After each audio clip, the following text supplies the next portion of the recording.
Sign here, Dad. Just a formality. My son pushed the papers across my kitchen table, the same table where I'd taught him to write his name 40 years ago. The notary sat beside him. Professional, neutral. I picked up the pen. That's when she looked at me, really looked at me, and I saw the recognition in her eyes. My son had no idea the notary was Patricia Hendricks, my neighbor from 3 doors down, the woman whose husband I'd helped rebuild his garage after the tornado in '09. What he also didn't know was that I'd already read every word of those papers the night before. Before we continue, please subscribe to the channel and write in the comments what time it is where you are now. I'm 72 years old. Name's Howard Mitchell. Lived in this house since 1979. Bought it for $43,000 when my son Marcus was 3. Margaret and I raised him here. Good schools, safe neighborhood, the kind of place where kids still rode bikes until dark. Margaret died 2 years ago. Pancreatic cancer. 6 weeks from diagnosis to gone. Marcus came to the funeral. Stayed 3 days. Went back to his life in Portland. That was fine. He had a business, software consulting, made good money, called every few weeks, visited twice since the funeral. Both times he stayed at a hotel. Then 3 weeks ago he called. Different tone, warm, concerned. Dad, I've been thinking. You shouldn't be alone in that big house. I'm doing fine, Marcus. I know, but I worry. You're 72. What if something happens? Then something happens. Dad, be reasonable. I want to help. Let me come visit. We'll talk about options. Options. That word should have warned me. He arrived on a Thursday, actually hugged me at the door. First time in maybe 5 years. Brought groceries.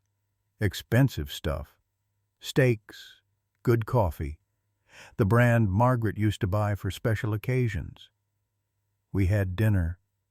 He asked about my health, my friends, how I was managing, seemed genuinely interested. I let myself believe it. Friday morning he made breakfast. Eggs exactly how I like them. We talked about his business. He said it was going well. Expanding. He'd hired 3 new people. Actually, Dad, that's part of why I'm here. I need your advice on something. What kind of advice? Business stuff. Legal documents. You worked in insurance for 30 years. You understand contracts. I'd been a claims adjuster, not a lawyer, but I knew how to read the fine print. Sure. What do you need? I'll show you tomorrow. It's complex. Want to make sure I explain it right. Saturday morning, Patricia showed up. Marcus introduced her as a notary he'd hired for some paperwork. Good morning, Mr. Mitchell, she said. Professional, careful. Her eyes told me something was wrong. Patricia lived 3 doors down. I'd known her 15 years.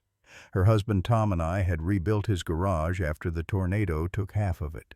Spent 2 weeks working from dawn until dark. Patricia brought us lunch every day. Homemade soup, sandwiches that actually had flavor. When Tom died last year, I was one of 12 people at his funeral. Sat with Patricia in the front row. She'd held my hand during the service. Marcus didn't know any of this. He'd met Patricia maybe twice, years ago. Probably didn't even remember her face. Dad, I need you to sign some papers. It's about the business. I'm restructuring. Need your signature as a witness. Witness to what? Just standard corporate stuff. My lawyer drew it up.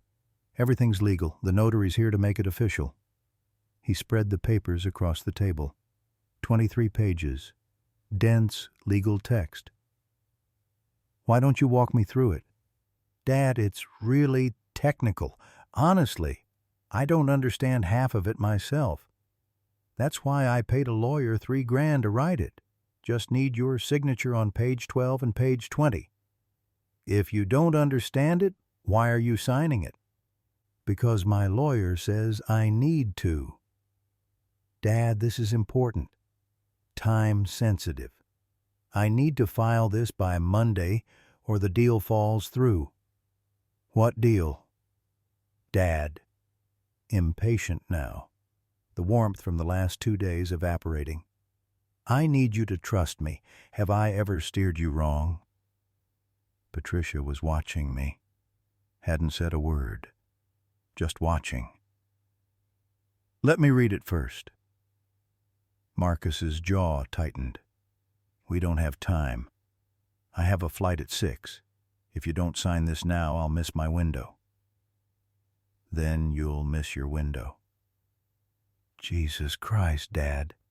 I came all the way here, spent 3 days, bought you groceries, made you dinner, and you can't do this one simple thing? There it was. The bill for his visit, itemized. I'll read it first. If it's simple, won't take long. I picked up the first page. Patricia leaned forward slightly. Marcus stood up. You know what? Forget it. I'll figure something else out. Sit down, Marcus. No, I'm done. I try to include you in my life. Try to make you part of my success. And you treat me like I'm trying to rob you. Are you? What? Trying to rob me. His face went red. How dare you? I'm your son. I'm trying to help you. By making me sign papers I haven't read? It's not about you, Dad. It's about my business. You're just a witness. Your signature doesn't affect you at all. Then you won't mind if I read it. Patricia cleared her throat. Mr. Mitchell, as the notary, I'm required to ensure you understand what you're signing. It's actually part of my legal obligation. Marcus shot her a look. He doesn't need to understand the technical details. He's not a party to the contract.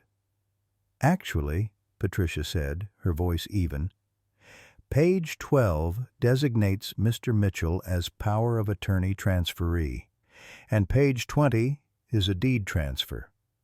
So he is very much a party to these documents. The room got quiet. What? I said. It's complicated, Marcus said quickly. That's just for tax purposes. Technically, you'd be listed, but it doesn't actually mean... I think Mr. Mitchell should read the documents, Patricia said, carefully, before we proceed. Marcus turned on her. I hired you to notarize, not to give legal advice. I'm not giving legal advice.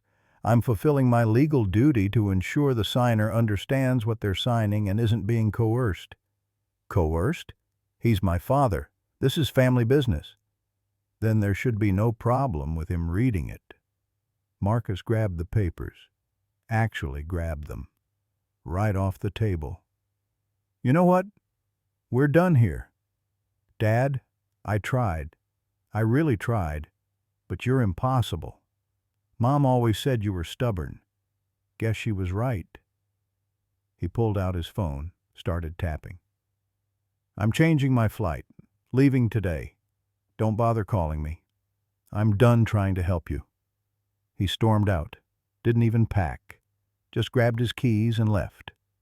The door slammed hard enough to rattle the windows. Patricia and I sat there. The papers were gone, but I'd seen enough. Patricia, I said, what was on those pages? She was quiet for a moment. Howard, I can't give you legal advice, but I can tell you what I saw. Page 12 would have given Marcus power of attorney over all your assets, medical, financial, everything. Page 20 was a quitclaim deed, transferring this house to him. The kitchen felt cold. Same kitchen where Margaret had made coffee every morning for 36 years, where Marcus had done his homework, where we'd celebrated his graduation. If I'd signed, you would have given him everything. The house, your bank accounts, your pension, all of it. Legal, binding, notarized. Why would he? I don't know. But Howard, if he comes back, don't sign anything, not without a lawyer. She left. I sat at the table until dark. Then I went to my bedroom, opened the closet, pulled down the lockbox from the top shelf. Inside was the envelope Marcus didn't know about. Margaret had given it to me 3 days before she died, made me promise not to open it until I needed to, made me promise to trust her. When? I'd asked. You'll know, she'd said. I opened it. Inside was a letter, Margaret's handwriting, and a stack of papers. The letter was short. Howard, if you're reading this, something's happened. Marcus has done something. I need you to know the truth. I've been giving him money, a lot of money, the last 5 years. He kept asking, kept saying it was for the business, that he'd pay me back. I never told you because I didn't want you to worry, but I kept track. Every check, every transfer, $237,000. I have the records, bank statements, his emails asking for more, his promises to pay back. He never paid back anything. And last month he asked me to put the house in his name. Said it would help with taxes. I told him no. He got angry, said I was selfish, that I didn't believe in him. Howard, I'm afraid he's going to come after you, after I'm gone. Please be careful. I love you. Margaret. The papers were bank statements. 5 years of transfers, some for $10,000, some for $5,000, regular, monthly, and emails from Marcus. Mom, I'm in a tight spot. Just need $8,000 to make payroll. Mom, investors fell through. Need bridge loan, $15,000. I'll pay you back next quarter. Mom, emergency, IRS penalty, need $12,000 immediately.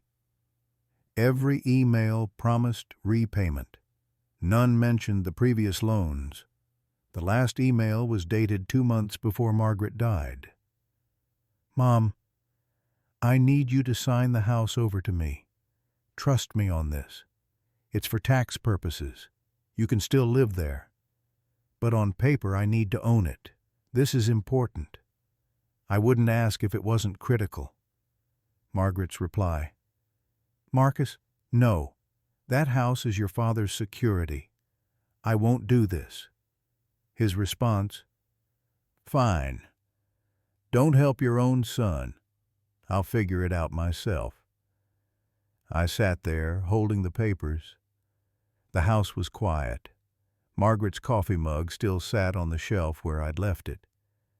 Couldn't bring myself to put it away.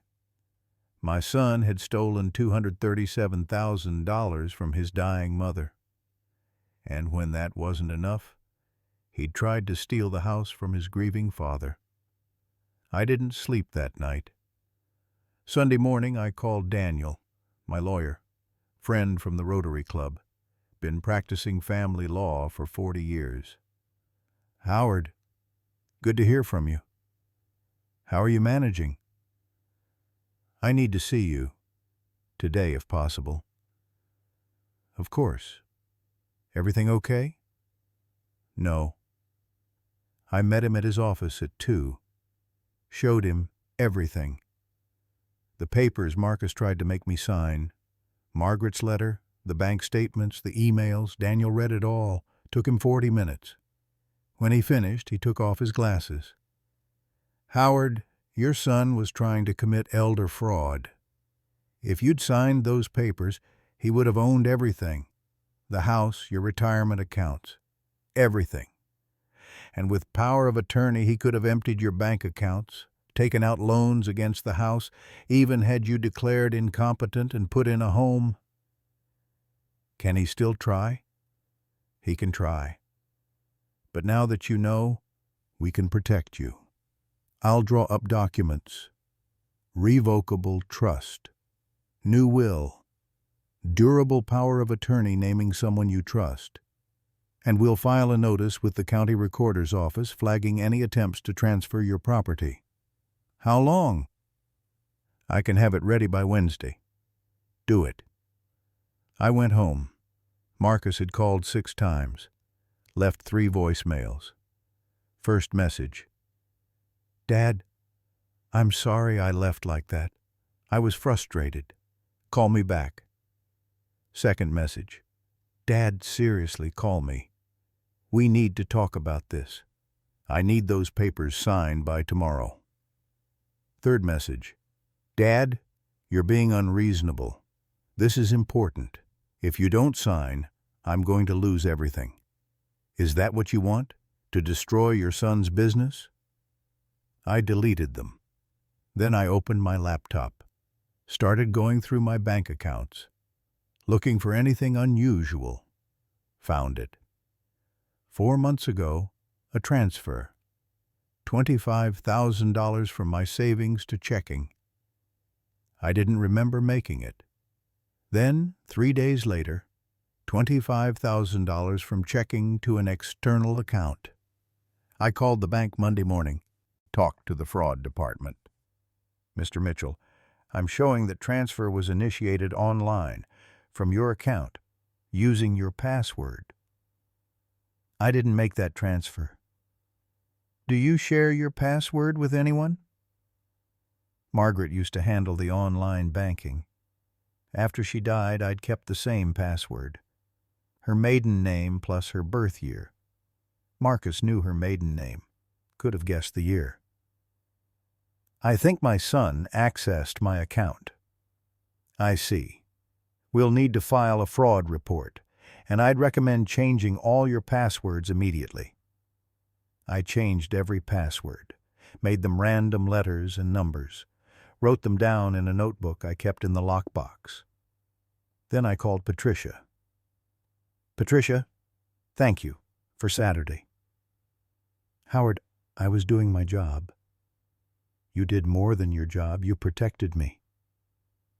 What are you going to do?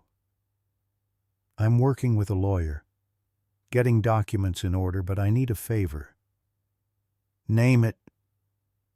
If Marcus comes back, if he tries this again, can you be there? As the notary? Howard, I don't think he'll use me again. He'll find someone else. That's what I'm counting on, but I need someone I trust, someone who'll be on my side. I'm always on your side. Wednesday, Daniel had the documents ready. I signed them. He filed them with the county. Howard, you're protected now, but I think you should consider a restraining order. Against my son? He tried to defraud you. He stole from your wife. He accessed your bank account without permission. That's not just unethical. It's illegal. Let me think about it. I didn't want a restraining order. Part of me still hoped this was a misunderstanding, that there was some explanation, some version of events where my son wasn't a thief. That hope died Thursday night. Marcus showed up at my door. 9 p.m. No warning. Dad, we need to talk. It's late, Marcus. I know. But this can't wait. Can I come in? I let him in. Stupid. But he was still my son. We sat in the living room. He looked tired, stressed.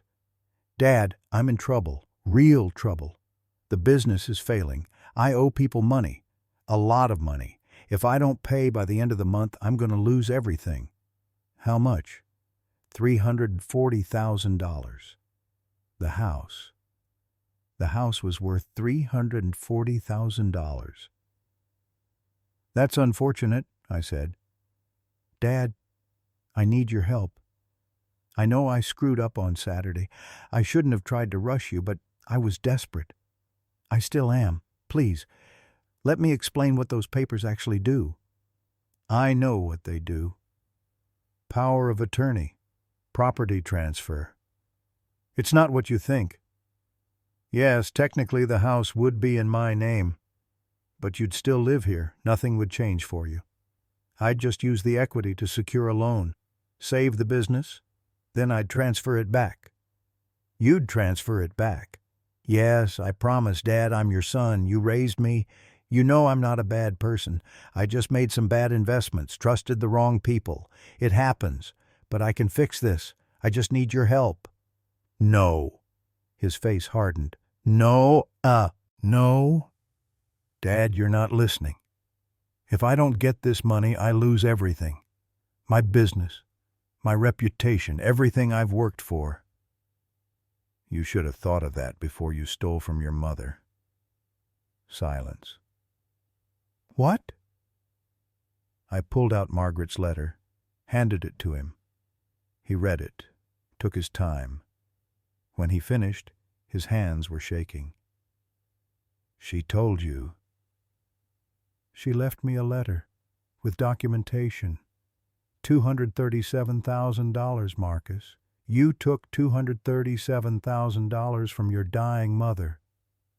She gave it to me. I didn't steal it. You promised to pay it back. You never did. I meant to. Things got complicated. The market shifted. It wasn't my fault. You also took $25,000 from my savings 4 months ago without asking. That was an emergency. I was going to tell you. When? When were you going to tell me you were stealing from me? I wasn't stealing. I'm your son. What's yours is mine eventually anyway. I was just accessing it early. There it was. The truth. Raw. Entitled. Get out. Dad, get out of my house. You're making a huge mistake. I'm trying to save my life here. And you're going to let me drown because of pride? You're drowning because of your own choices. That's not my problem. He stood up. Fine. You want to be stubborn? Be stubborn. But when I lose everything, that's on you. When I'm bankrupt and homeless, remember that you could have helped. You chose not to. I chose to protect myself from my son. That's what you've made me do. He left, slammed the door again, seemed to be his signature move. I sat there for a long time. The house felt emptier than it had since Margaret died. Friday morning, my phone started ringing. Marcus's wife, Jennifer. I hadn't talked to her in over a year. Howard, what's going on? Marcus came home absolutely devastated. He said you refused to help him. Did he tell you what he wanted? He said he needed to borrow against your house to save the business, that you said no. Did he tell you he stole from Margaret? Did he tell you he accessed my bank account without permission? Silence. Howard, that's not... Marcus wouldn't... Ask him, Jennifer. Ask him about the $237,000. Ask him about the $25,000. Then decide if you want to call me back. I hung up. She didn't call back. Saturday morning, I got a letter from a lawyer in Portland. Marcus's lawyer. Formal legal language, lots of whereas and pursuant to. The summary was simple. Marcus was claiming I'd promised to help him financially, that I'd reneged on that promise, that his business failure was my fault. He was demanding $340,000 in promised support. I called Daniel. They don't have a case. You can't sue someone for not giving you money. Unless there was a contract. Was there a contract? No. Then this is intimidation. They're hoping you'll settle to avoid legal fees. What should I do? Nothing. Let me handle it. I'll respond. Tell them to pound sand in legal terms. Will this go to court? Probably not. But if it does, we have documentation of his theft, his fraud, his attempts to manipulate you. A judge will throw this out in 5 minutes. The letter bothered me anyway. My son was suing me. Actually, suing me. I didn't leave the house much that weekend. Didn't want to talk to anyone. Patricia came by Sunday afternoon, brought soup. Howard, you look terrible. Feel terrible. Want to talk about it? I told her everything. The letter, the lawsuit threat, Marcus's visit. Howard, you did the right thing. You know that, right? He's my son, Patricia. And you're his father. That's supposed to mean something to him, too. It clearly doesn't. Maybe I was too hard on him when he was growing up. Maybe I pushed him too much, expected too much. Howard, stop. You were a good father. Margaret told me so, multiple times. You worked 2 jobs to pay for his college. You taught him how to fix cars, how to do taxes, how to be responsible. What he became, that's on him, not you. Then why does it feel like I failed? Because you're a good person. And good people blame themselves when the people they love turn out bad. She left the soup. I didn't eat it. Monday morning, the phone calls started. Family members I hadn't heard from in years. Marcus's Aunt Sarah. Howard, Marcus called me. He's devastated. Says you're refusing to help him in a time of crisis. Did he mention he stole from Margaret? He said there was a misunderstanding about some loans. Not loans, theft. Howard, he's family. We help family. Then you help him. Wire him $340,000. Let me know how that works out. I hung up. Marcus's cousin, Derek. Uncle Howard, I don't know what's going on, but Marcus is in bad shape. Can't you two work this out? Derek, did Marcus tell you he tried to trick me into signing over my house? He said it was a business arrangement you didn't understand. I understood perfectly. He was stealing from me, like he stole from his mother. Marcus's childhood friend, Brett. Mr. Mitchell, Marcus is talking about suicide. Says he's going to lose everything. Can you please just talk to him? That one hit different. Suicide. I called Daniel. Marcus is telling people he's suicidal, blaming me. That's emotional manipulation, Howard. Classic abuse tactic. If he's actually suicidal, he needs a therapist, not your money. But what if If you're genuinely concerned, call for a wellness check. But don't give him money because he's threatening to hurt himself. That's extortion. I didn't call for a wellness check. But I didn't sleep that night either. Tuesday, the Facebook post went up. Marcus's wife, Jennifer, posted it. Long, detailed, heartbreaking. It's with a heavy heart that I share what's happening in our family.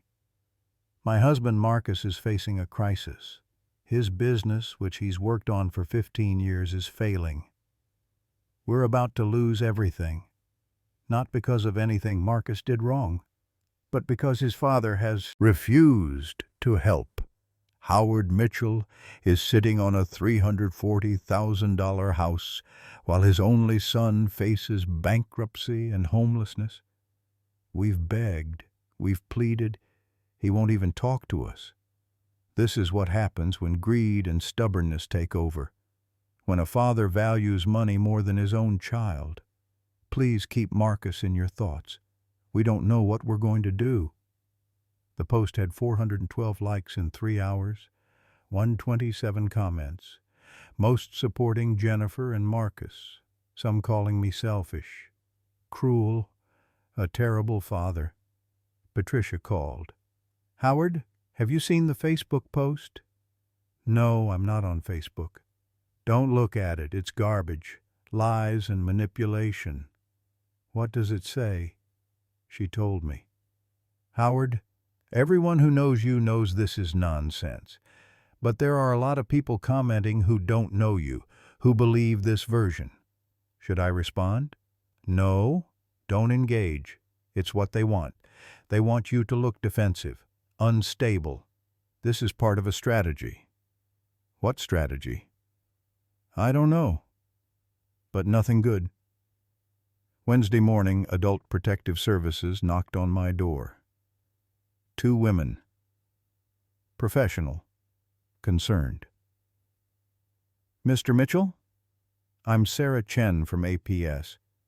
We received a report of potential self-neglect and financial exploitation. May we come in?" "Who reported this?"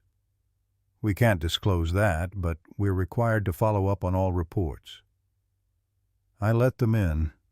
They looked around, asked questions. How was I eating? Was I taking my medications? Did I have help with bills and paperwork? "I'm fine," I said. "I'm 72, not incompetent." "No one's saying you're incompetent, Mr. Mitchell. But the report indicated you might be confused, making decisions that aren't in your best interest. Like refusing to give my son $340,000. They exchanged a look. The report mentioned a family dispute about financial support. My son tried to trick me into signing over my house and power of attorney. I refused. He's retaliating. Do you have documentation of this?" I showed them everything. Margaret's letter, the bank statements, the papers Marcus tried to make me sign, Daniel's legal response to the demand letter. They read it all, took notes. "Mr. Mitchell, it appears you're managing your affairs appropriately. You have legal representation. You're making informed decisions. We'll close this report as unfounded." "That's it?" "That's it. But, Mr. Mitchell, if your son continues to harass you or make threats, you should consider a restraining order." They left. I called Daniel. "They reported me to APS, trying to make me look incompetent." "That's actually good news." "How is that good news?" "Because now there's an official record that you're competent. If this goes to court, we can reference the APS investigation. Shows his claims are baseless." Thursday, nothing happened. The quiet felt ominous. Friday afternoon, Marcus showed up again. With Jennifer this time, and someone else. A man in a suit. "Dad, this is Richard Carlson. He's a mediator. We hired him to help us work this out." "I don't need a mediator." "Dad, please, just give us 30 minutes. That's all we're asking." I should have said no, should have closed the door. But the mediator looked reasonable, professional, and some part of me still wanted this to be fixable. 30 minutes. We sat in the living room. The mediator took out a notepad. "Mr. Mitchell, I appreciate you agreeing to meet. Marcus and Jennifer have shared their perspective. I'd like to hear yours." I told him. Everything. Margaret's letter, the theft, the fraud attempt, the harassment. He took notes. Didn't interrupt. When I finished, he turned to Marcus.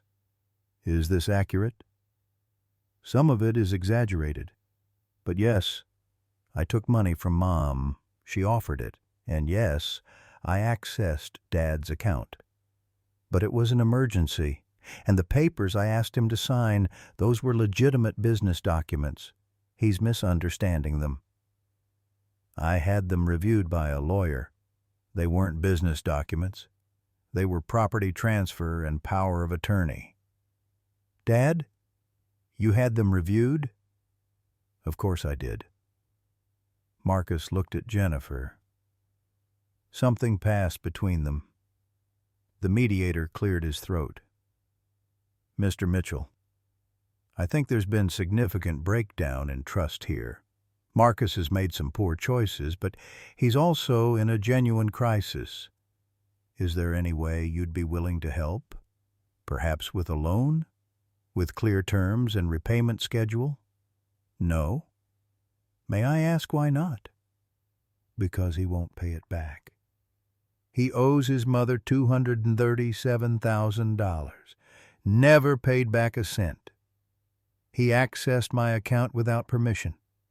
Tried to trick me into signing over my house.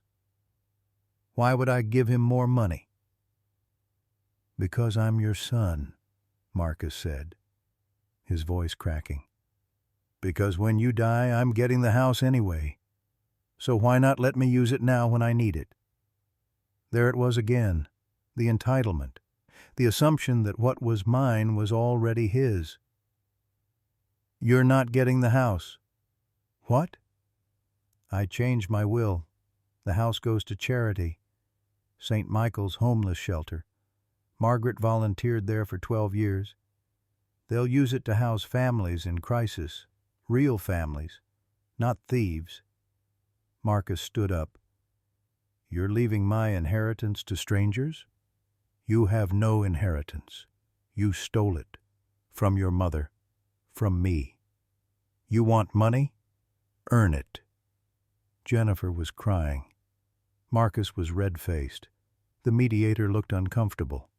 Mr. Mitchell, that seems... Get out. All of you. I'm done. They left. Marcus was shouting something about lawyers, about challenging the will, about having me declared incompetent. I called Daniel. I need a competency evaluation. Official. Documented. Why? Because Marcus is going to challenge my mental state. I need proof that I'm sound. I can arrange that. We'll use Dr. Morrison, geriatric psychiatrist, highly respected. If he signs off on your competency, no judge will question it. Monday morning, I met with Dr. Morrison. 2-hour evaluation, cognitive tests, memory exercises, questions about my life, my decisions, my reasoning. At the end, he smiled. Mr. Mitchell, your cognitive function is excellent, better than most people your age. I see no signs of dementia, confusion, or impaired judgment. I'll have my report ready by tomorrow. Thank you. May I ask why you needed this evaluation? I told him. I'm sorry you're going through this. For what it's worth, your decisions sound completely rational to me. Protecting yourself from financial exploitation isn't a sign of incompetence. It's a sign of wisdom. Tuesday, Daniel had the report. 4 pages, official letterhead. Conclusion. Howard Mitchell possesses full mental capacity and demonstrates clear, rational decision-making ability. This is gold, Howard. If Marcus tries anything legal, this shuts him down immediately. What do I do now? You wait.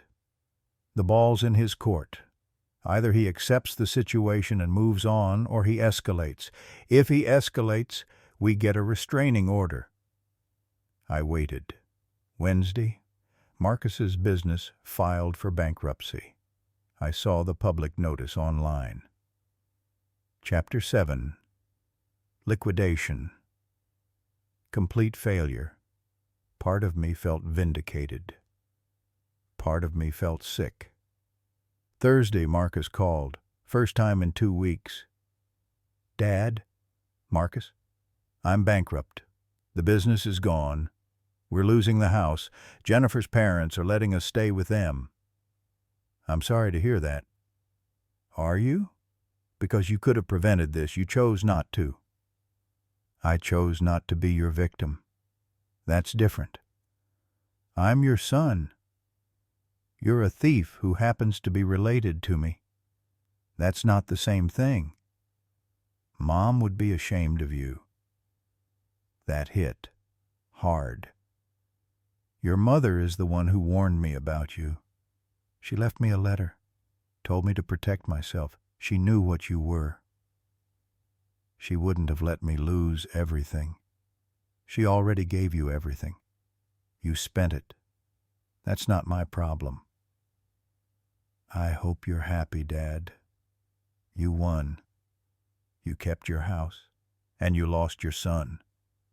I lost my son the day he tried to steal from his dying mother. Everything after that was just me catching up to reality. He hung up. I sat at the kitchen table, Margaret's coffee cup still on the shelf. The table where I'd taught Marcus to write, where we'd celebrated his birthdays, where he'd told us about his first girlfriend, his college acceptance, his business idea, that Marcus was gone. Maybe he'd never existed. Maybe I'd invented him, seen what I wanted to see. Patricia came by that evening. Howard, I heard about Marcus's bankruptcy. You okay? I don't know. Part of me thinks I did the right thing. Part of me thinks I'm a terrible father. Howard, listen to me. A good father prepares his child for the world, teaches them responsibility, consequences. You did that. Marcus learned different lessons somewhere else. That's not your fault. Then why does it hurt so much? Because you loved him. You still love him. That doesn't stop just because he turned out to be someone you didn't expect. She was right. I did still love him. Somewhere under the anger and betrayal and disappointment. But love wasn't enough. Love didn't obligate me to let him destroy me. Friday morning I got a letter. Not from a lawyer this time. From Marcus. Handwritten. Dad, I know you hate me. I don't blame you. I've made a lot of mistakes, hurt a lot of people, especially you and Mom. I'm not writing to ask for forgiveness or money. I'm writing to say goodbye. Jennifer and I are moving to her parents' place in Ohio, starting over. I don't think we'll see each other again. I hope you have a good life. I'm sorry I couldn't be the son you deserved. Marcus. I read it 3 times, looking for manipulation, for hidden demands, for guilt trips. It seemed genuine, sad, final. I didn't respond. 3 weeks later, Patricia knocked on my door. Howard, there's someone here to see you. A woman stood on my porch. Mid-30s, professional clothes, familiar face. Mr. Mitchell? I'm Amanda Foster.